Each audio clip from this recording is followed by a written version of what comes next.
Bonjour et bienvenue dans cette nouvelle édition de notre stratégie d'investissement. La phase de fin de cycle se dessine à mesure que la dynamique économique se normalise en cette année de transition. Le choc de l'inflation s'atténue et les taux d'intérêt élevés déploient leurs effets. Mais si l'activité marque le pas, rien ne dénote d'une récession pour le moment. Aux États-Unis, deux forces opposées sont à l'œuvre. D'un côté, le resserrement du crédit freine l'immobilier, l'investissement, l'activité manufacturière et le commerce, mais de l'autre, la vigueur du marché de l'emploi et l'épargne excédentaire soutiennent la demande. Dans ces conditions, l'économie américaine ne ralentit que très progressivement, et cette situation a des implications importantes pour la Réserve fédérale américaine. Avec un cycle de resserrement monétaire quasi terminé, la Fed doit maintenant maintenir la pression sur l'économie par le moyen de taux d'intérêt élevés au moins jusqu'au début de l'année 2024. Ce qui signifie que la majeure partie de l'impact est encore à venir. Le durcissement des conditions de crédit devrait continuer de peser sur les dépenses d'investissement, les bénéfices des entreprises et le marché de l'emploi, induisant une récession modérée à la fin de 2023 ou à l'horizon 2024. En Europe, le choc énergétique est passé, mais les défis liés à la croissance restent entiers avec le retrait des mesures de soutien fiscal. En outre, la Banque centrale européenne doit maintenir une posture restrictive pour endiguer une inflation encore élevée. Quant à la Chine, son économie se trouve sur une trajectoire différente. Pour les investisseurs, la pérennité du rebond post-pandémie est une préoccupation majeure, sur fond de fragilité liée au marché immobilier et à l'activité manufacturière, alors que la demande mondiale ralentit. Mais la consommation intérieure devrait aider la Chine à atteindre une croissance de 5,5% cette année, avec un niveau d'inflation sans doute trop faible pour les autorités politiques, ce qui augure d'une poursuite des mesures de soutien au second semestre de l'année. Au Japon, les fondamentaux économiques semblent solides et la Banque centrale devrait bientôt mettre fin à sa politique de contrôle de la courbe des taux. Globalement, les risques se sont déplacés de l'inflation à la croissance.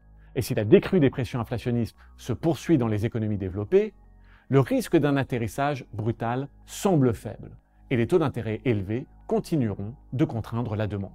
Plutôt qu'à un atterrissage en douceur, nous assistons donc à un atterrissage d'urgence relativement maîtrisé.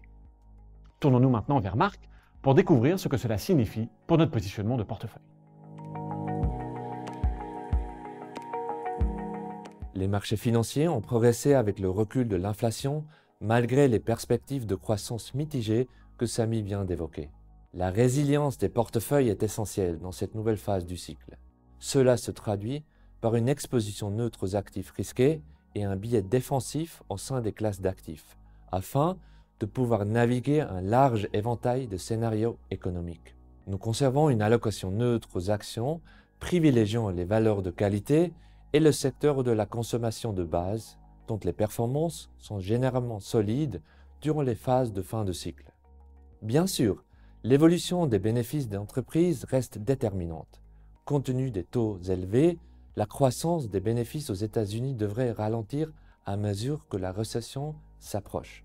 C'est pourquoi nous préférons les marchés boursiers européens, japonais et chinois.